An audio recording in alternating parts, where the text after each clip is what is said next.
नमस्कार साथियों, एक बार फिर से स्वागत है आप सभी का अपने परिवार बीटा मैथ्स एकेडमी के ई लर्निंग प्लेटफॉर्म पे। तो हम एसआर सेनी बुक का सॉल्यूशन पढ़ रहे हैं और इस सीरीज़ में हमने टॉपिक स्टार्ट कर रखा है अर्थमेटिकल प्रोग्रेशन, ज्योमेट्रिकल प्रोग्रेशन और हार्मोनिक प्रोग्रेशन। देखो, यदि हम सेंटर की बात करें तो जहाँ भी आपको टीजीटी पीजीटी में वैकेंसीज आती हैं, जैसे एनवीएस में, केवीएस में, DSSB में, इसके साथ साथ अगर स्टेट वाइज देखें अपन तो एमपी टेट, यूपी टेट, इन सभी में जो भी आपकी टीजीटी और पीजीटी की में वैकेंसीज आती हैं, वहाँ देखो जो सीनियर सेकेंडरी वाला पोर्शन है ना, उसमें आपका जो सीनियर सेकेंडरी लेवल के पोर्शन में जो एसआर सेनी बुक है, यहाँ से क्वेश्चन एज इट इज पूछे जाते हैं। ये सभी आपको, ये सारी चीज़ें आपको पता होनी चाहिए, ठीक है। आपने सिलेबस भी देख लिया होगा जिस भी एग्जाम की यदि आप तैयारी कर रहे हैं। जैसे अभी आपकी DSSB की वैकेंसीज आने वाली हैं, तो DSSB का सिलेबस आप देख लेना, चाहे टीजीटी का सिलेबस देख लो चाहे पीजीटी का देख लो। यहाँ पर ये जो टॉपिक है ना, ये एज इट इज लिखा हुआ है, बस नाम इसका लिखा हुआ है सीक्वेंस एंड सीरीज। और सीक्वेंस एंड सीरीज में यही तीनों चीज़ें आती हैं। अर्थमेटिकल प्रोग्रेशन भी आता है इसी में ज्योमेट्रिकल प्रोग्रेशन भी आता है और इसी में आपका हार्मोनिक प्रोग्रेशन भी आता है, ठीक है। तो देखो, एपी और जीपी तो आप कर लेते हो अच्छे से, आपके बेसिक्स भी यदि क्लियर हो तो आप इसमें क्वेश्चन बना सकते हो। यदि एचपी वाला क्वेश्चन आ जाए तो एचपी में देखो सबसे ज़्यादा दिक्कत आती है बच्चों को कि जो एचपी है, एक तो उसमें कोई भी किसी भी प्रकार का फॉर्मूला नहीं है, तो हम एन वाटम कैसे निकालें या फिर सम अपन कैसे निकालें nth टर्मों का। तो देखो, जो एचपी होता है ना, ये आपका सिंपल सा है। जब आप एपी सीरीज बनाते हो तो एपी सीरीज का यदि अपन रेसिप्रोकल ले लें तो वही क्या बन जाती है, आपकी एचपी सीरीज बन जाती है। देखो, मैंने मान लिया आपका, जैसे मैंने ये लिख दिया 1 2 3 4 5 6, है ना, ये किस में आ रहे हैं, ये एपी सीरीज बना रहे हैं। यदि मैं इनका रेसिप्रोकल लेके लिख दूं 1, अब 1 का तो रेसिप्रोकल 1 ही रहेगा ना, 2 का मैंने लिख दिया 1/2, 3 का मैंने लिख दिया 1/3, 1/4, ऐसे करके हम इनका रेसिप्रोकल लिख के बना देते हैं। देखिए 1/2, 1/3, 1/4। अब ये जो नंबर हैं ये किस में आ गए, आपके एचपी सीरीज में आ गए। इससे भी अच्छे हम क्वेश्चन कर रहे हैं। देखो, जो एसआर सेनी बुक है, इसमें जितने भी क्वेश्चन दिए हैं ना टॉपिक वाइज, ये हम सारे के सारे क्वेश्चन क्रम वाइज सोल्व कर रहे हैं। एक भी हम ऐसा क्वेश्चन नहीं छोड़ रहे जिसका मैं आपको यहाँ पर सॉल्यूशन करवा के नहीं दे रहा हूँ। यदि कंटिन्यू आप सीरीज ये अटेंड कर रहे हो एसआर सेनी वाली, तो आपको मैं ऐसा करता हूँ ज़रूर फ़ायदा हुआ होगा। आप भी क्वेश्चन खुद से सोल्व करने लग गए होंगे, या फिर जो हम टेक्निक बता रहे हैं आपको, क्वेश्चन अटेम्प्ट करने की अप्रोच बता रहे हैं, वो अप्रोच यदि आपको पसंद आ रही है, अच्छी लग रही है, ये आपको क्वेश्चन सोल्व करने में यहाँ से हेल्प मिल रही है, तो आप हमारे चैनल को जल्दी से सब्सक्राइब कर सकते हैं। क्योंकि आगे भी आपकी जब वैकेंसी आएगी, वैकेंसी से पहले आपको DSSB का सिलेबस मैथमेटिक्स का अच्छे से यहाँ से सोल्व करवाया जाएगा, ठीक है। तो देखो, क्लास में अपन ज़्यादा टाइम नहीं बढ़ाएंगे, इसमें हम क्लास को जल्दी से स्टार्ट करते हैं क्वेश्चन नंबर 115 से, ठीक है। इसमें क्या गिवन है, देखो आपके पास ABC 3 नंबर्स हैं, रियल नंबर है, और ये तीनों नंबर्स किस में है, आपके पास जीपी में है, ठीक है। गुणोत्तर श्रेणी या फिर ज्योमेट्रिकल प्रोग्रेशन में है ABC। साथ ही इसने हमें दिया है कि जो B-C, C-A और A-B किस में है, हरात्मक श्रेणी। हरात्मक श्रेणी का मतलब होता है कि ये नंबर्स हार्मोनिक प्रोग्रेशन में हैं, तो आपको A + B + C की वैल्यूज निकाल के बतानी है, ठीक है। तो देखो, मैंने 2 तरीके बताए थे आपको क्वेश्चन को अटेम्प्ट करने के लिए। एक तरीका तो मैंने बताया था कि आपको बाई ऑप्शन वाला टेक्निक पहले यूज में लगा के देखनी है कि क्वेश्चन हम बाई ऑप्शन से कर पा रहे हैं कि नहीं कर पा रहे। यदि बाई ऑप्शन इस्तेमाल नहीं हो रहा है, बाई ऑप्शन हम इसमें नहीं लगा सकते, फिर हम बेसिक्स की ओर जाएंगे, हमें बेसिक्स तो वहाँ पे लगाना ही पड़ेगा। अब देखो, पहले इसमें देखेंगे अपन बाई ऑप्शन लगा पा रहे हैं कि नहीं लगा पा रहे। आपको ABC 3 नंबर्स मान लें जीपी में, तो मान लेंगे, कोई दिक्कत नहीं होगी। हम 1 2 4 मान लेंगे, हम 2 4 8 मान लेंगे, कुछ भी अपन नंबर्स मान सकते हैं गुणोत्तर श्रेणी में। फिर इसने दिया है कि जो B-C है, C-A और A-B किस में होना चाहिए, एचपी में होना चाहिए। अब आपको ABC में फ्रीडम नहीं मिलेगी कि आप ABC 2 4 8 ही मानोगे। क्यों? क्योंकि 2 4 8 मानने पर आपको ये भी सेटिस्फाई करवाते आना चाहिए, ठीक है। दोनों चीज़ें एक साथ सेटिस्फाई होनी चाहिए। इसका मतलब यदि अपन बाई ऑप्शन लगाएंगे यहाँ से, तो ये काफ़ी कॉम्प्लिकेटेड होगा, या फिर हमें यहाँ से ABC की वैल्यू अज्यूम करने में ही काफ़ी टाइम लग जाएगा। हम ऐसी वैल्यू अज्यूम कर नहीं पाएंगे जिसके लिए ये दोनों कंडीशन सेटिस्फाई हो। इसके लिए हम क्या करेंगे, हमें इसमें बेसिक्स से ही लगाना पड़ेगा। और बेसिक्स क्या बोलता है, यदि जीपी में है ये, तो बेसिक्स तो ये बोलता है कि जो B² है ये AC के बराबर होना चाहिए, ठीक है। अगर ये एचपी में है, तो एचपी में होने से मतलब है कि जो मिडिल टर्म है, इसका मिडिल टर्म हम लिख देंगे C-A है। ये C-A किसके बराबर में आना चाहिए, ये 2 × B-C और A-B, क्या 2 × B-C × A-B और अपॉन में दोनों का सम। बी माइनस सी प्लस ए माइनस बी। तो देखो बी से बी कैंसिल हो रहा है, तो क्या बचेगा अपने पास, यहाँ से प्लस का ए और यहाँ से माइनस का सी, मतलब ये आना चाहिए। तो देखो दोनों कंडीशन मैंने लिख दी। पहली कंडीशन लिखी मैंने B square is equal to A C, इसका मतलब ए बी सी किस में है, जीपी में। फिर सेकंड कंडीशन में मैंने लिख दी ये कि ये नंबर एचपी में आएंगे, तब ये कंडीशन ये सेटिस्फाई करेगा। ठीक है, अब हमें इन दोनों इक्वेशंस को सोल्व करके आपको ए प्लस बी प्लस सी की वैल्यू निकाल के बतानी है। ठीक है, तो इक्वेशंस को सोल्व कैसे करेंगे, क्रॉस मल्टीप्लाई करना पड़ेगा। अब यहाँ से देखो सी माइनस ए है और यहाँ पर ए माइनस सी है, तो माइनस का साइन कॉमन लेकर हम इसको ओवरऑल ए माइनस सी का होल स्क्वायर बना सकते हैं। यहाँ से देखो 2 को मैंने लिखा बाहर, अब इन दोनों को नंबर्स को मैं मल्टीप्लाई कर सकता हूँ। तो देखो बी ए से मल्टीप्लाई होगा तो ये A B minus B square minus A C और प्लस का B C is equal to, minus का साइन बाहर लिया और ए माइनस सी का होल स्क्वायर, ये मैंने ओपन कर लिया। अब देखो B square is equal to A C दे रखा है इसने, मतलब बी स्क्वायर है ये ए सी के बराबर है, तो यहाँ पर क्या अपन ए सी की जगह बी स्क्वायर पुट कर सकते हैं क्या, कोई दिक्कत नहीं है। इक्वेशन नंबर फर्स्ट यूज कर लेंगे अपन, 2 मल्टीप्लाई ए बी माइनस ये क्या बनेगा फिर माइनस का 2 बी स्क्वायर बन जाएगा ना, प्लस का B C is equal to ये एज इट इज रखा हमने माइनस ए माइनस सी का होल स्क्वायर, ये अपन कर सकते हैं। अब देखो यहाँ से देखो आप पूरी इक्वेशन में देखो बी कॉमन आ रहा है, तो बी को हम क्या ले लेंगे, बाहर ले लेंगे, तो ये बनेगा 2b और a माइनस का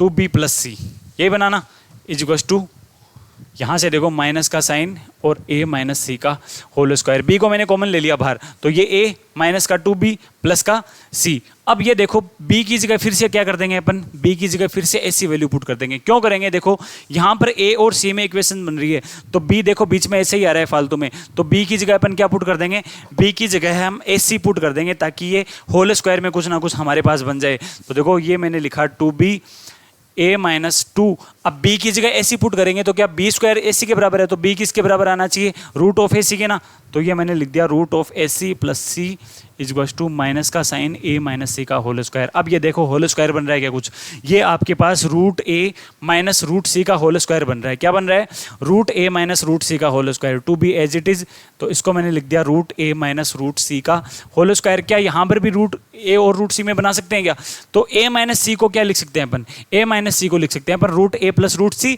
और root a minus root C. तो देखो ये माइनस का साइन एज इट इज, इसको मैंने लिख दिया root a plus root C और इसको मैंने लिख दिया रूट a और माइनस का अंडर रूट सी। अब देखो होल स्क्वायर है ना, तो दोनों ब्रैकेट के ऊपर अपन स्क्वायर भी लगा देंगे। अब देखो ये वैल्यू और ये वैल्यू आपस में कैंसिल हो जाएंगी, है ना, बचा क्या यहाँ से 2b, तो 2b इज इक्वल टू अपने पास क्या बना, माइनस का sign root a plus root C का होल स्क्वायर बना। ठीक है, अब देखो हम क्या करेंगे, इसमें अपन होल स्क्वायर को ओपन कर देंगे, तो देखो यहाँ पर लिख लेते हैं अपन होल स्क्वायर को यदि ओपन करेंगे तो ये जो 2b है ये किसके बराबर आएगा, ये माइनस का साइन, ये होल स्क्वायर ओपन किया तो a प्लस सी और प्लस का 2 रूट ए सी, यही बनाना। अब देखो फिर से अपन रूट ए सी की जगह b की वैल्यू पुट कर देंगे, फिर से अपन क्या करेंगे, रूट ए सी की जगह अपन b पुट कर देंगे, तो देखो ये बनेगा अपने पास, क्योंकि यहाँ पर भी b है ना, तो 2b is equal to minus का a माइनस का c और माइनस का 2b,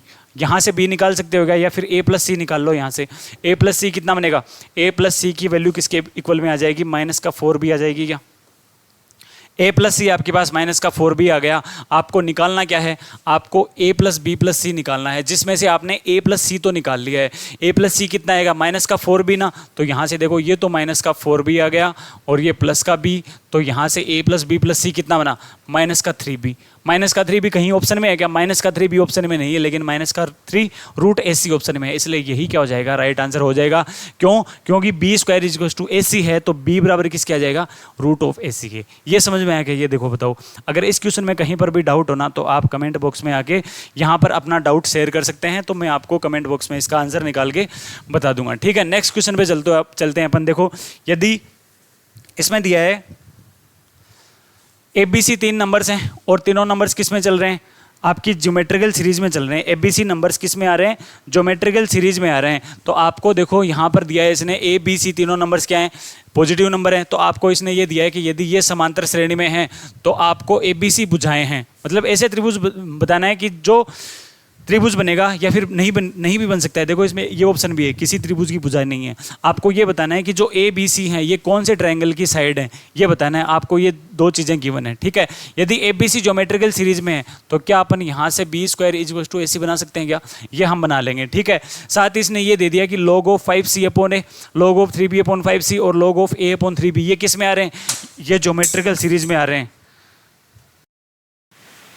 अब ये देखो ये नंबर्स किस में आ रहे हैं? ये ज्योमेट्रिकल सीरीज में आ रहे हैं ना, तो यहाँ से जो कॉमन डिफरेंस निकलेगा, या फिर अपन ये लिख सकते हैं कि जो 2 इंटू मल्टीप्लाई मिडिल टर्म आएगा 3B अपॉन 5C, ये किसके बराबर आना चाहिए? ये आना चाहिए log 5C upon A, log 5C upon A plus log A upon 3B, इसके बराबर आना चाहिए ना, तभी तो ये नंबर अर्थमेटिकल सीरीज में होंगे। अब यहाँ से देखो ये log m plus log n की प्रॉपर्टी यदि अपन अप्लाई करें तो ये बनेगा log ऑफ, मल्टीप्लाई हो जाएंगे ना अंदर, तो देखो a से a कैंसिल हो जाएगा, तो ये बनेगा 5C अपॉन 3B। क्या बना? 5C upon 3B। अब यहाँ पर देखो आपके पास 3B अपॉन 5C है और यहाँ पर 5C अपॉन 3B है, तो इसको अपन चेंज कर लेंगे। यदि चेंज करेंगे तो log की प्रॉपर्टी से ये माइनस का साइन बाहर आ जाएगा, तो ये बनेगा माइनस का 3B अपॉन 5C। अब ये देखो यहाँ भी log ऑफ माइनस का 3B अपॉन 5C है और माइनस का sign log of 3B upon 5C है, तो क्या इसको अपन इधर ला के ये लिख सकते हैं क्या कि 3 log multiply 3B upon 5C equals to 0 बनेगा। यहाँ से 3B 0 में चल जाएगा, तो देखो 3 को 0 में हमने डायरेक्ट भेज दिया, तो ये वैल्यू आ गई अपने पास, ठीक है। अब यदि log की वैल्यू 0 कब मिलती है आपको? जब ये जो वैल्यू है ये किसके बराबर हो? ये 1 के बराबर हो। ये मैंने आपको log में बताया था, क्योंकि log में जब अपन log 1 की वैल्यू निकालते हैं ना, तो वो चाहे आप किसी भी बेसिस में निकाल लो, किसी भी आधार में निकाल लो, वो वैल्यू हमेशा 0 आएगी log 1 के लिए, ठीक है। तो ये 0 कब आएगा? जब आपके पास वैल्यू क्या हो? 1 के बराबर हो। तो यहाँ से 3B कितना आ गया? सीधा B निकाल लो आप, B की वैल्यू कितनी आ जाएगी? 5C upon 3। ये आपके पास B की वैल्यू आ गई। B कितना आ गया? 5C upon 3। एक कंडीशन ये है आपके पास, तो यहाँ से देखो B की वैल्यू है और ये B स्क्वायर की वैल्यू है, तो क्या आप यहाँ से B प्लस C निकाल सकते हो क्या? B प्लस C देखो कितना आएगा? B की वैल्यू कितनी है? 5C upon 3। ये B प्लस C क्यों निकाल रहा हूँ मैं?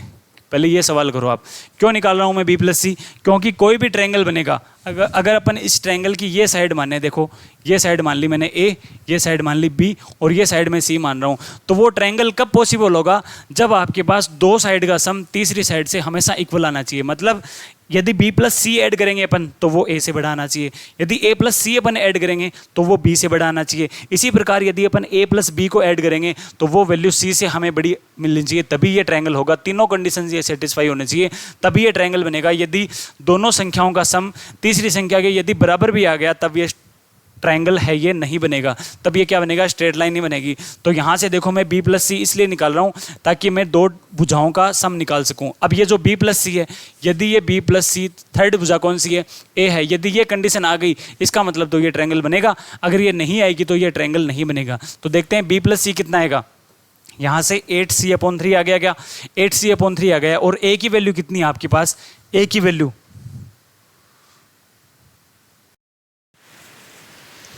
देखो A की वैल्यू है आपके पास, यहाँ से निकाल सकते हैं क्या? B स्क्वायर अपॉन C निकलेगा ना, तो यहाँ से A निकाल लेंगे अपन B स्क्वायर अपॉन C, तो B स्क्वायर तो बनेगा 25C स्क्वायर अपॉन 9, और इसमें यदि अपन C से डिवाइड करेंगे तो ये C कैंसिल हो जाएगा। तो A की वैल्यू तो आपके पास 25C अपॉन 9 आ रही है। देखो A तो आपके पास 25C अपॉन 9 आ रहा है और B प्लस C आपके पास ये आ रहा है 8C अपॉन 9। बड़ा कौन सा है देखने से बताओ? आपके पास B प्लस C की वैल्यू तो छोटी आ रही है और A की वैल्यू बड़ी आ रही है। इसका मतलब ये साइन यहाँ पर क्या आएगा?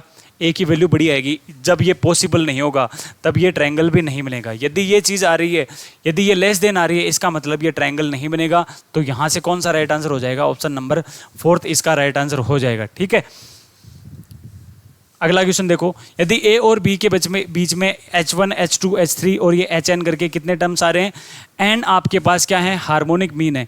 A और B दो नंबर हैं, उनके बीच में आपके पास n हार्मोनिक मीन आ रहे हैं, तो आपको इसकी वैल्यू निकाल के बतानी है। ठीक है, ये क्वेश्चन अपन बाई ऑप्शन से आराम से कर सकते हैं, कोई दिक्कत नहीं है। आपको एक हार्मोनिक सीरीज एज्यूम करनी है। क्या करनी है? हार्मोनिक सीरीज एज्यूम करनी है। तो हम मान लेंगे 1, 1/2, 1/3 और ये 1/4, ये 4 नंबर ले लिए मैंने, और दो संख्याएं A और B की जगह क्या आ जाएंगे? 1 और 1/4, तो ये बन गया A, ये बन गया बी।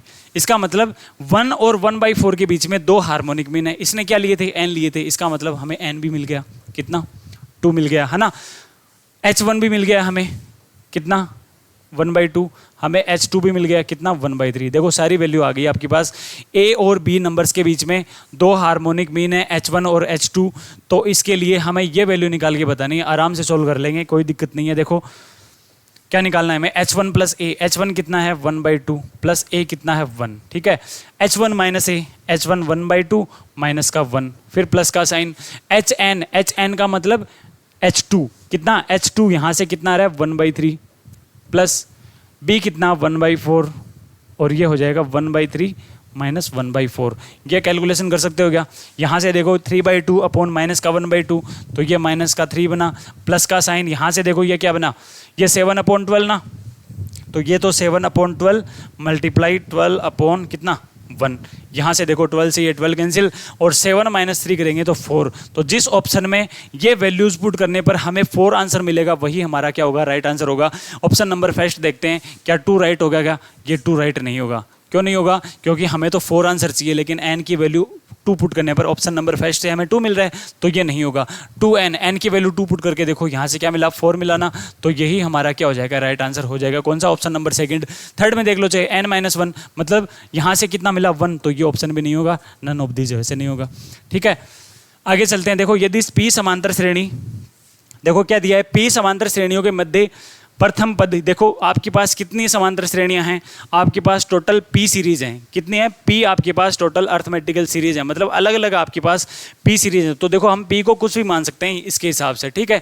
जिसका सभी में प्रथम पद कितना आ रहा है, फर्स्ट टर्म जिसमें कितनी आ रही है, पहले में 1 है। ये सीरीज नहीं है एक, ये सीरीज नहीं है, ये तो है आपके पास जितनी P सीरीज हैं उनका फर्स्ट टर्म है ये। तो देखो हम ये सीरीज मान लेंगे 1, पहली सीरीज के लिए फर्स्ट टर्म कितना 1, दूसरी सीरीज के लिए फर्स्ट टर्म कितना 2, तीसरी सीरीज के लिए फर्स्ट टर्म कितना है 3 है, ठीक है। फिर इसने दिया है कॉमन डिफरेंस पहली सीरीज के लिए 1, यदि पहली सीरीज के लिए कॉमन डिफरेंस 1 है तो सेकंड पद ये 2 बनेगा, 3 और 4 यही तो बनेगा ना। हम चलो 4 तक ही लिखते हैं, 3 तक ही लिखेंगे, ठीक है। आगे ये वैल्यू ऐसे ही चलती जाएगी। सेकेंड सीरीज के लिए कॉमन डिफरेंस कितना है 3 है, तो यहाँ से 3 ऐड करते चलेंगे, तो ये 5 और ये 8, आगे ऐसे ही चलता जाएगा। थर्ड सीरीज के लिए कॉमन डिफरेंस कितना है 5 है ना, तो ये देखो 8 और ये 13, ये भी वैल्यूज आगे ऐसे ही चलती जाएंगी। और ये सीरीज हम इतने ही पी सीरीज बनाएंगे। चलो अपन 3 ही बना लेते हैं। पी की वैल्यू हमने कितनी मान ली, 3 ही मान ली, हम ज़्यादा नहीं मानेंगे। ज़्यादा मानेंगे तो हमारे लिए ये कैलकुलेशन कॉम्प्लिकेटेड ही होती जाएगी। तो हम P की वैल्यू को 3 मान लेंगे। इसका मतलब हमने 3 सीरीज एज्यूम करी है, जिसका फर्स्ट टर्म तो 1, 2 और 3 है। कॉमन डिफरेंस देखो इसने दिया है 135 के बराबर, तो आपको इसने दिया है कि n पदों के योग तथा S1, S2, S3 ये हैं, इसके n टर्म्स का सम निकालना है। n को हम ज़्यादा क्यों माने, n को चलो अपन 2 ही मान लेते हैं। मतलब हर सीरीज के अपन 2 पदों का ही योग निकाल लेंगे। पहली सीरीज के लिए 2 पदों का योग कितना आएगा, S1 जो कि कितना आ रहा है यहाँ से 3 आ रहा है। दूसरी सीरीज के लिए 2 पदों का योग S2 मतलब कितना आ रहा है यहाँ से 7 आ रहा है ना, 7। S3 तीसरी सीरीज के लिए 2 पदों का योग कितना आएगा 11 आ जाएगा, ठीक है। S1, S2, S3 भी आ गए आपके पास। आपको S1 plus S2 plus S3 और ये ऐसे करके SP, और P को देखो हम क्या मान रहे हैं 3 मान रहे हैं, मतलब आपको S1 plus S2 plus S3 तक की वैल्यू निकालनी है। इनको तीनों को ऐड कर दो, देखो कितना आ रहा है, इन तीनों को ऐड करने पर 21 आ रहा है। तो जिस ऑप्शन में ये सारी वैल्यूज पुट करने पर 21 आंसर मिलेगा, वही हमारा राइट आंसर हो जाएगा, ठीक है। ये देखो अभी तक हमने क्वेश्चन को बनाया है, आंसर हम अब देंगे ऑप्शन के हिसाब से। देखो NP ब्रैकेट में NP+1, अब n को हमने क्या माना था 2 माना था, P को हमने क्या माना है 3 माना है। तो n की और P की ये वैल्यूज रखने पर जिस ऑप्शन से हमें 21 आंसर मिलेगा, वही हमारा राइट आंसर होगा। तो यहाँ से देखो NP करेंगे तो NP कितना बना 6 मल्टीप्लाई NP+1 क्या बना 7/2। अब ये देखो यही 21 बन रहा है, तो यही हमारा ऑप्शन क्या होगा, राइट आंसर हो जाएगा, ठीक है।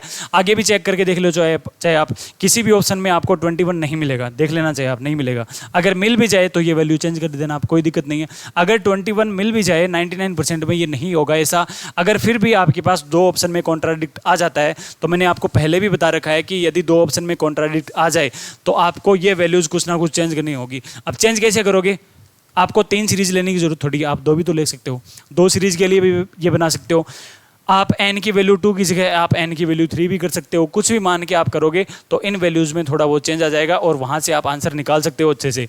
यहाँ से देख लो चे कितना बनेगा, ये n की वैल्यू मतलब 2 और ये कितना बन रहा है, ये 7 ही बनेगा। देखो 2 × 7/2, तो ये क्या आ रहा है 7 आ रहा है, मतलब ये नहीं होगा। इसी तरीके से ये भी नहीं होगा और ये भी हमारा आंसर नहीं होगा। तो ऑप्शन नंबर फर्स्ट क्या हो जाएगा, इसका राइट आंसर हो जाएगा। अब देखो किसी समकोण त्रिभुज की भुजाएं क्या हैं, समांतर श्रेणी में है। देखो आपके पास राइट एंगल ट्रायंगल है जिसकी साइड किस में आ रही है, समांतर श्रेणी अर्थमेटिकल सीरीज में आ रही है। तो आपको क्या निकालना है, इसकी भुजाओं की लंबाइयों का अनुपात निकालना है। देखो सबसे अच्छा क्वेश्चन है ये, देखते ही हो जाएगा। बाई ऑप्शन भी कर सकते हो, क्या 1 2 3 रेशियो निकलेगा। इसका मतलब रेशियो भी क्या होना चाहिए, अर्थमेटिकल राइट एंगल ट्रायंगल है उसकी साइड होनी चाहिए ना। क्या 1 2 3 राइट एंगल बनाएगा क्या, ये तो ट्रायंगल भी नहीं बनेगा। क्यों नहीं बनेगा, क्योंकि दो साइड का सम तीसरी साइड के इक्वल आ रहा है। इसका मतलब ये क्या होंगे, स्ट्रेट लाइन पर ही होंगी ये, ठीक है।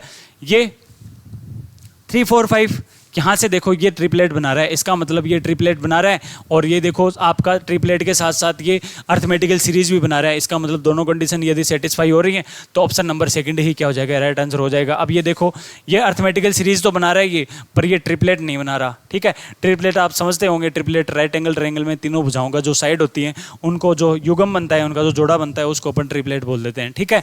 अब ये देखो 120 क्वेश्चन में क्या गिवन आपके पास, यदि 2y - a दो संख्याएं, देखो 2y - a दो संख्याएं y - x तथा y - z का एक हरात्मक माध्य है। हरात्मक माध्य का मतलब ये जो y - x है ये तो फर्स्ट टर्म बनेगा, ये हरात्मक माध्य है मतलब ये बीच में आएगा तो y - a, और ये आएगा लास्ट में y - z। ये तीनों मिलकर क्या बना रहे हैं, एक हार्मोनिक सीरीज बना रहे हैं। तो इस हार्मोनिक सीरीज के लिए आपको ये वैल्यू निकाल के बतानी है कि ये क्या बनाएंगे, x - a, y - a और z - a, ये किस में बनाएंगे, क्या ये AP बनाएंगे, GP बनाएंगे या फिर ये HP बनाएंगे। अब यहाँ से देखो आप इसको सोल्व कर सकते हो, इसमें कुछ भी नहीं है, कैलकुलेशन है सिर्फ, ठीक है। बीच वाले टर्म लिखेंगे तो 2y - a ये किसके बराबर आना चाहिए, ये आना चाहिए 2 × ये नंबर कितना y - x, ये नंबर कितना y - z अपॉन दोनों नंबर्स का यदि सम करेंगे तो कैंसिल हो रहा है क्या, कुछ कैंसिल नहीं हो रहा। तो ये देखो बनेगा 2y - x - z। इसका अपन क्रॉस मल्टीप्लाई कर देंगे। क्रॉस मल्टीप्लाई करने के बाद में यदि ये वैल्यू सोल्व करेंगे तो यहाँ से देखो आप कुछ ऐसा मिलेगा। देखो आपको मिलेगा जो y - a है ये बराबर आना चाहिए 2 × x - a z - a upon x + z - 2a, ऐसा कुछ आपको मिलेगा। इनको सोल्व करने के बाद में आपको लास्ट फाइनल वैल्यू ये मिलेगी। और ये कब होता है, जब आपके पास ये तीनों नंबर्स हैं, ये किस में आए, ये आपके हार्मोनिक सीरीज में आएंगे। किस में आएंगे, ये हार्मोनिक सीरीज में। तो ये क्वेश्चन ज़्यादा नहीं है, कैलकुलेशन का है। कैलकुलेशन इसमें काफ़ी लंबी होती तो मैंने आपको ये यहाँ पर सोल्व करके नहीं बताया, क्योंकि कैलकुलेशन आपको खुद सोल्व करनी आनी चाहिए, ठीक है। आप यहाँ से कंसेप्ट सीख के जा सकते हो। कंसेप्ट जो था वो मैंने आपको बता दिया। अब जो कैलकुलेशन है उसमें ज़्यादा टाइम लगेगा, इसलिए मैंने आपको वो नहीं बताया। यदि फिर भी आपसे कोई कैलकुलेशन सोल्व ना हो तो आप कमेंट बॉक्स में आके इसका आंसर जान सकते हो, ठीक है। यदि अगले क्वेश्चन की बात करें अपन तो देखो 121 क्वेश्चन में क्या गिवन है आपके पास, क्या है, ABC यदि समांतर श्रेणी में है कोई दिक्कत नहीं है, BCD गुणोत्तर श्रेणी में है कर लेंगे, CDE किस में है, हार्मोनिक सीरीज में है। तो आपको ACE की वैल्यूज निकाल के बतानी है, ठीक है। जैसा इसने दिया है ना वैसा का वैसा ही करेंगे अपन। ABC को इसने किस में माना है, अर्थमेटिकल सीरीज में माना है। तो जो B² है ये किसके बराबर, B है 2B है, ये किसके बराबर आना चाहिए, ये A + C/2, या फिर B को यहाँ से ले लो। B जो है ये किसके बराबर आना चाहिए, A + C/2 के आना चाहिए, ठीक है। इसी तरीके से BCD को यदि इसने मान लिया GP सीरीज में तो जो C² है ये किसके बराबर आना चाहिए, C² की वैल्यू आना चाहिए आपकी B और D के मल्टीप्लाई के बराबर, ठीक है। इसी तरीके से इसने CDE को हार्मोनिक सीरीज में माना है तो जो मिडिल टर्म D है ये किसके बराबर आना चाहिए, ये 2CE अपॉन C + E। देखो ये वैल्यूज आनी चाहिए। अब यहाँ से देखो इन तीनों इक्वेशंस को हमें सोल्व करना है। तो यहाँ से हमें B मिल रहा है, यहाँ से C² है और यहाँ से हमें D मिल रहा है। और जो C² ये किसके बराबर है, B और D के मल्टीप्लाई के बराबर। तो यहाँ से देखो हमारे पास B भी है D भी है, तो C² को अपन निकाल सकते हैं क्या। जो C² है ये क्या बनेगा, B और D का मल्टीप्लाई। B कितना है, A + C/2, D कितना है 2CE अपॉन C + E। यहाँ से देखो कुछ कैंसिल हो रहा है क्या, देखो 2 से ये 2 कैंसिल, C² से ये जो C आ रहा है ये कैंसिल हो जाएगा। अब बचा क्या, सिर्फ C = आएगा आपके पास कितना ए प्लस सी, सी कैंसिल हो गया और ये ई बचा यहाँ पर, और ये सी प्लस ई। ठीक है, अब क्रॉस मल्टीप्लाई कर देंगे ना यहाँ से, तो सी स्क्वायर प्लस सी ई, देखो सी स्क्वायर प्लस सी ई ये बराबर आ गया, इसको भी अपन मल्टीप्लाई कर देंगे तो ये ए ई प्लस सी ई, सी ई से ये सी ई फिर से कैंसिल, तो सी स्क्वायर बराबर आ गया किसके, ए इंटू ई के बराबर। और ये कब आएगा, जब आपके ए सी ई किस में हो, हार्मोनिक सीरीज में हो। ठीक है, अब ये देखो ए की पावर एक्स बराबर बी की पावर वाई, सी की पावर जेड बराबर डी की पावर क्यू, ये हमारे पास गिवन है। इसके साथ साथ ए बी सी डी चारों नंबर्स किस में आ रहे हैं, ज्योमेट्रिकल सीरीज में आ रहे हैं, तो आपको एक्स वाई जेड और यू की वैल्यू निकाल के बतानी है कि ये किस में होंगी। अब देखो ए की पावर एक्स, बी की पावर वाई, सी की पावर जेड, डी की पावर यू, इसने माना है इक्वल, तो हम भी क्या करेंगे, इन सभी को लैम्डा के बराबर मान लेंगे। क्या कर लेंगे, लैम्डा एक कॉन्स्टेंट के बराबर मान लेंगे। तो यहाँ से ए की पावर एक्स यदि लैम्डा के बराबर है तो क्या ए निकाल सकते हैं क्या अपन, ए बराबर आ जाएगा लैम्डा की पावर 1/x। इसी तरीके से बी बराबर आ जाएगा लैम्डा की पावर 1/y, सी बराबर आ जाएगा लैम्डा की पावर 1/z, और सिमिलरली हम जेड क्या है, डी है ना, तो हम डी भी निकाल लेंगे जो कि आ जाएगा लैम्डा की पावर 1/u। ठीक है, निकाल लिया। अब इसने दिया है कि ए बी सी डी ई चारों नंबर्स किस में है, ज्योमेट्रिकल सीरीज में है, तो यहाँ से कॉमन रेशियो निकलेगा कितना, b/a।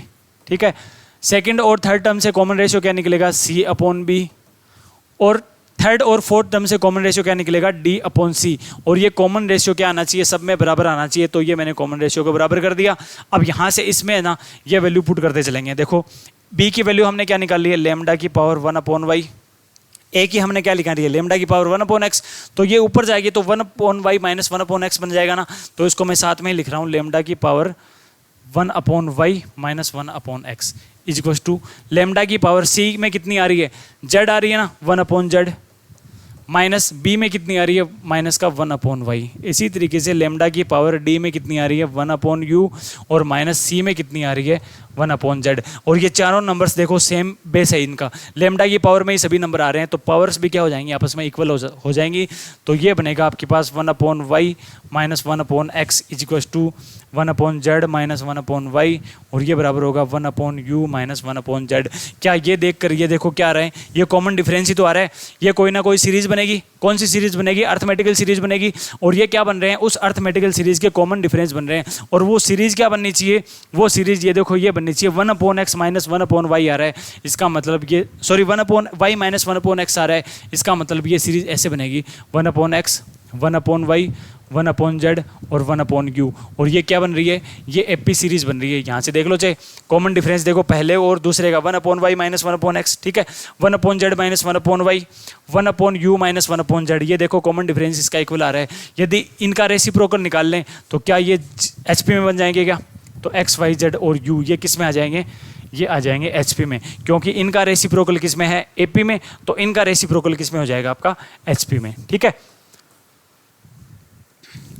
अगले क्वेश्चन की यदि अपन बात करें तो देखो ए बी सी गुणोत्तर श्रेणी में है, मतलब ए बी सी 3 नंबर से आ रहे हैं और ये किस में आ रहे हैं, आपके ज्योमेट्रिकल सीरीज में आ रहे हैं। तो आपको ये वैल्यू निकाल के बतानी है कि इसका मान कितना आएगा। देखो अच्छा क्वेश्चन है, 10 सेकंड का मात्र क्वेश्चन है। देखो ए बी सी हमने मान लिया 2 4 8, ठीक है, ज्योमेट्रिकल सीरीज बना रहे हैं, कोई दिक्कत नहीं है। यहाँ से वैल्यू निकाल लेंगे बी माइनस ए, बी माइनस ए क्या बना 2 अपॉन बी माइनस सी क्या बनेगा, माइनस का 4 है ना, प्लस b प्लस ए कितना बना, b प्लस ए 6 अपॉन b प्लस सी कितना बनेगा 12, और ये वैल्यू निकाल लेंगे।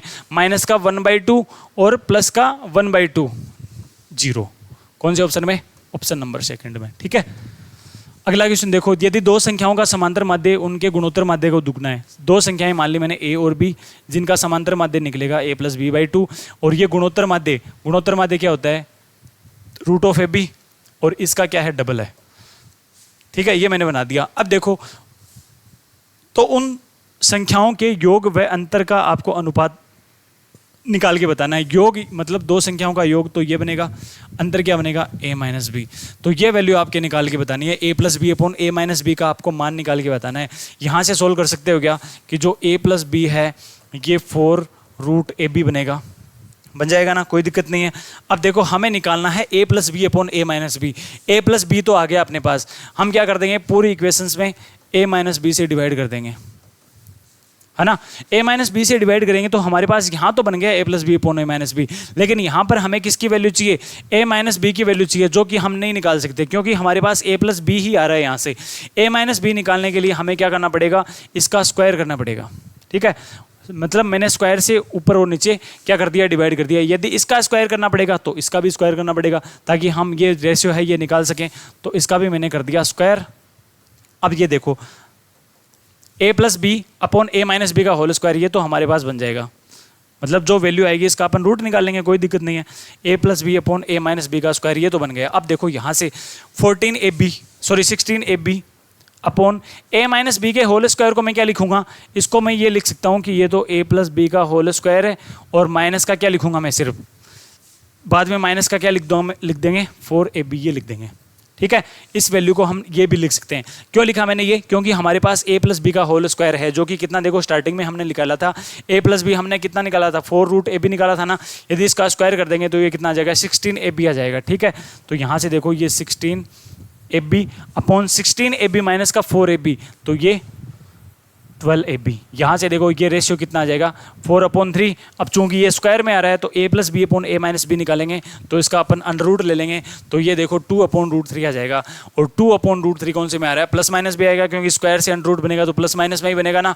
तो ये प्लस माइनस का 2 प्लस 2/√3 इसमें आ जाएगा ऑप्शन नंबर फर्स्ट में। अब देखो यदि धनात्मक संख्याएं a b c d समांतर श्रेणी में है, ठीक है, धनात्मक संख्याएं आपके पास 3 a b c d, और वो किस में आ रही हैं, अर्थमेटिकल सीरीज में आ रही हैं, तो आपको a b c a b d a c d और b c d की वैल्यू निकाल के बतानी है कि ये किस में होंगी। क्या ये अर्थमेटिकल सीरीज में होंगी, क्या ये ज्योमेट्रिकल सीरीज में होंगी, या फिर ये हार्मोनिक सीरीज में होंगी, ठीक है। a b c d हम मान लेंगे 1 2 3 4, ठीक है। अब a b c निकालो, देखिए कितना आएगा, a b c तो आपके पास कितना आ गया, देखो a b c कितना आएगा 6 आ गया, ठीक है। a b d कितना आएगा 8 आ गया, ACD कितना आएगा 12 आ गया, BCD कितना आएगा 24 आ गया, ठीक है। 6 8 12 और 24 ये नंबर्स किस में आ रहे हैं, क्या ये AP में आ रहे हैं, यहाँ से कॉमन डिफरेंस 2 आ रहा है, यहाँ से 4 है, मतलब कॉमन डिफरेंस इक्वल नहीं है, मतलब ये AP में तो नहीं होंगे, ठीक है। GP में ट्राई करते हैं। GP में करने के लिए जो 12 और 6 का मल्टीप्लाई कितना 72, ये 8 के स्क्वायर के बराबर आना चाहिए, मतलब ये नहीं आ रहा तो ये GP में नहीं है। हार्मोनिक सीरीज में अपन ट्राई कर सकते हैं। देखो हार्मोनिक सीरीज में ट्राई करने के लिए यहाँ से जो 8 है ये किसके बराबर आना चाहिए, ये आना चाहिए 2 × 6 × 12 अपॉन 6, और ये कितना बनेगा 18 ना। तो यहाँ से देखो ये 3 टाइम और ये 4 टाइम, तो ये देखो 8 आ रहा है, मतलब 8 और 8 बराबर आ रहे हैं। अब देखो पहला तो सेटिस्फाई कर रहा है, क्या ये दूसरा भी सेटिस्फाई होगा क्या, तो ये 12 किसके बराबर आना चाहिए, ये 12 आना चाहिए 2 × 8 × 24 अपॉन 24, और 8 को ऐड करेंगे तो ये 32। यहाँ से देखो ये 8 4 जा कैंसिल हो रहा है, और ये 2 से 2 टाइम, और ये देखो 12, मतलब ये 12 और 12 बराबर आ रहा है, मतलब नंबर किसमें है, हार्मोनिक सीरीज में, ठीक है। यदि समांतर श्रेणी 2 5 8 के प्रथम 2 n पदों का योग समांतर श्रेणी 57 59 61 के प्रथम n पदों के योग के बराबर है, तो आपको n की वैल्यू निकाल के बतानी है, ठीक है। आपके पास समांतर श्रेणी ये है जिसका आपको 2n पदों का योग निकालना है, तो फॉर्मूला लगा देंगे 2n/2, 2a होता है ना, तो ये 4 + n-1d, n की जगह यदि अपन 2n ले रहे हैं तो माइनस का करेंगे, d यहाँ से कितना बन रहा है 3 बन रहा है, तो ये जो सम है ये किसके बराबर आना चाहिए, इस सीरीज के n पदों के सम के बराबर। तो इस सीरीज के n पदों का सम का फॉर्मूला बन जाएगा n/2, यहाँ से 2 से मल्टीप्लाई करेंगे तो ये 114 + n-1, यहाँ से d कितना है 2 है ना, ये बराबर आना चाहिए, ठीक है। अब यहाँ से देखो ये 2 से ये 2 कैंसिल, n से n कैंसिल, तो ये 1/2 बचाना, तो 4 +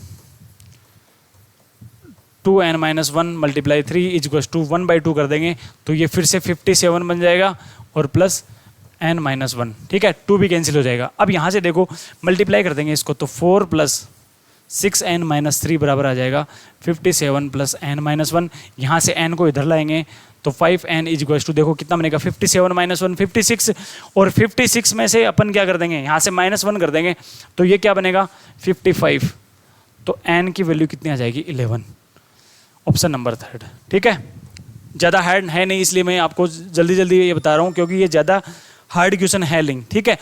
अब देखो यदि ABC समांतर श्रेणी में है तो आपको ये वैल्यू निकाल के बतानी है। देखो ये भी मैं क्वेश्चन जल्दी से बता देता हूँ।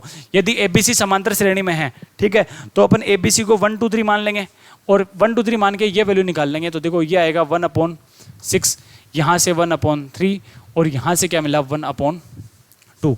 अब यहाँ से देखो ये कॉमन डिफरेंस कितना आया इन दोनों का, तो 1/3 माइनस 1/6 कर लेंगे तो ये देखो 6 1/6 आ रहा है क्या, 1/6 यहाँ से कॉमन डिफरेंस, और यहाँ से भी कॉमन डिफरेंस कितना आएगा 1/6। इसका मतलब ये नंबर्स किस में है, अर्थमेटिकल सीरीज में। अगला क्वेश्चन देखो, 1 plus 2/x plus 4/x² plus 8/x की पावर 3, और ये इनफाइनाइट तक जा रही है ये सीरीज, और ये जो सीरीज बन रही है इसका जो सम है ये क्या आ रहा है, फाइनाइट आ रहा है।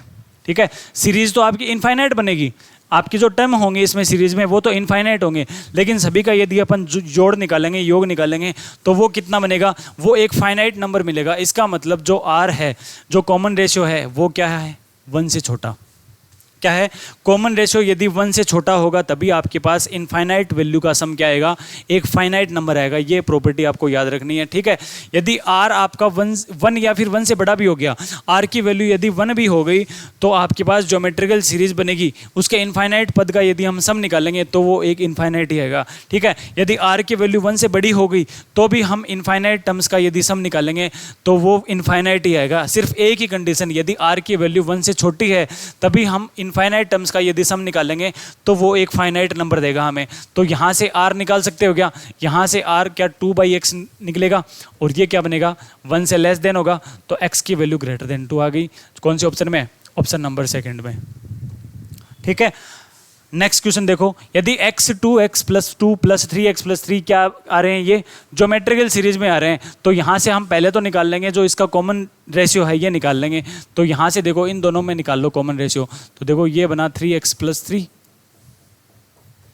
अपॉन 2x प्लस 2, ऊपर से 3 कॉमन लिया, नीचे से 2 कॉमन लिया, तो x प्लस 1 से x प्लस 1 कैंसिल, तो कॉमन रेशियो कितना आ गया, कॉमन रेशियो आपके पास आ गया 3/2। ठीक है, हमें चौथा पद निकाल के बताना है। ठीक है, तो चौथा पद निकालने के लिए हमें क्या करना पड़ेगा, 3x प्लस 3 में हमें 3/2 क्या करना पड़ेगा, मल्टीप्लाई करना पड़ेगा, लेकिन हमारे पास जो ऑप्शन आ रहे हैं उसमें x नहीं आ रहा है, इसका मतलब हमें x की भी वैल्यू निकालनी पड़ेगी। और वो कैसे निकालेंगे अपन, वो निकाल लेंगे मिडिल टर्म का, यदि हम होल स्क्वायर करें तो ये बनेगा 4x² प्लस 4 प्लस 8x, और ये किसके बराबर आना चाहिए, ये फर्स्ट और थर्ड टर्म के मल्टीप्लाई के बराबर। तो x को 3x प्लस 3 से मल्टीप्लाई किया तो ये 3x² प्लस 9 क्या, सॉरी 3x।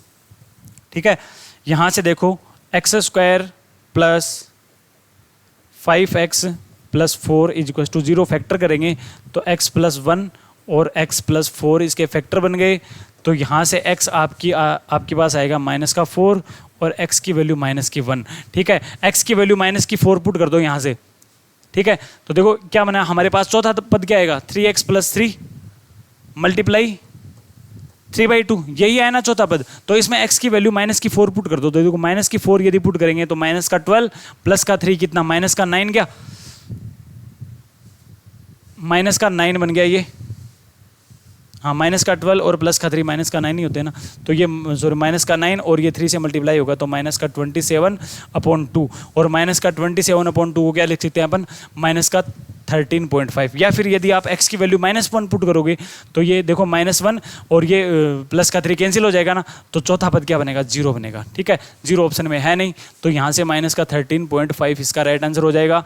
अगला क्वेश्चन देखो, यदि ABC गुणोत्तर श्रेणी में हो तो आपको ये वैल्यू निकाल के बतानी है कि ये किस में होंगे। ठीक है, ABC यदि गुणोत्तर श्रेणी में है तो आपको एक चीज़ तो यहाँ से पता लग गई कि जो B² है ये AC के बराबर आना चाहिए। ठीक है, फिर आपको ये देखो करना है, अब इसको अपन बाई ऑप्शन भी कर सकते हैं। देखो गुणोत्तर श्रेणी में है तो इसको अपन 2, इसको 4 और इसको 8 मान सकते हैं कि कोई दिक्कत नहीं है।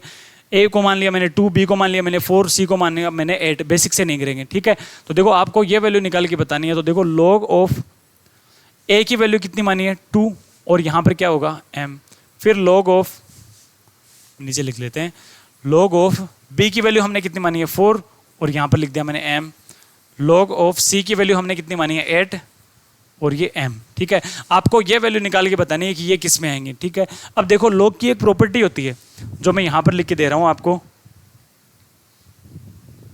देखो log की ये प्रॉपर्टी होती है, यदि यहाँ से log और इसका मैं a की पावर b लिख दी, जिसका बेस कितना है, log a की पावर b बेस है, और यहाँ पर अपन m की वैल्यू निकाल रहे हैं। तो इसकी प्रॉपर्टी होती है, जो पावर बेस के अंदर जो पावर होती है, देखो इसका पूरा बेस यही है, ए की पावर बी है ना, ये ए की पावर बी इस log का क्या है, बेस है, ठीक है।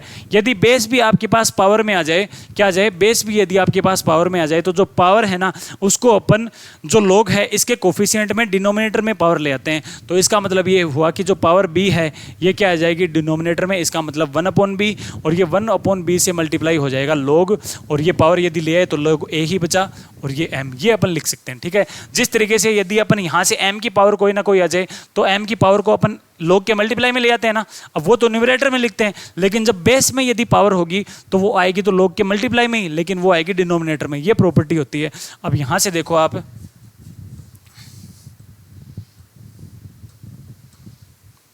कौन सा क्वेश्चन था,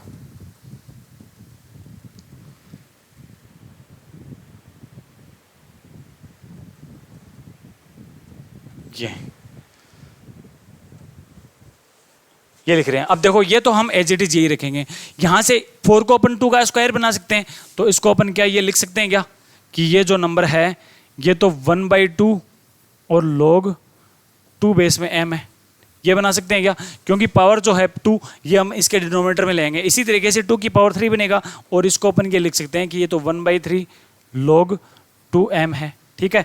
अब ये बताओ ये नंबर्स किस में आ रहे हैं, अब देखो log 2m log 2m log 2m ये तो सब में कॉमन आ रहा है, मतलब इसको अपन कैंसिल भी कर सकते हैं। तो यहाँ से बचेगा 1, यहाँ से बचेगा 1/2, यहाँ से बचेगा 1/3, जो कि किस में आ रहे हैं, जो कि आपके हार्मोनिक सीरीज में आ रहे हैं। मतलब 1, 1/2, 1/3 ये सारे नंबर्स किस में आते हैं, आपके हार्मोनिक सीरीज में आते हैं। यदि नंबर्स हार्मोनिक सीरीज में आ रहे हैं तो हमारा आंसर भी क्या हो जाएगा, हार्मोनिक सीरीज, इसका राइट आंसर हो जाएगा, ठीक है।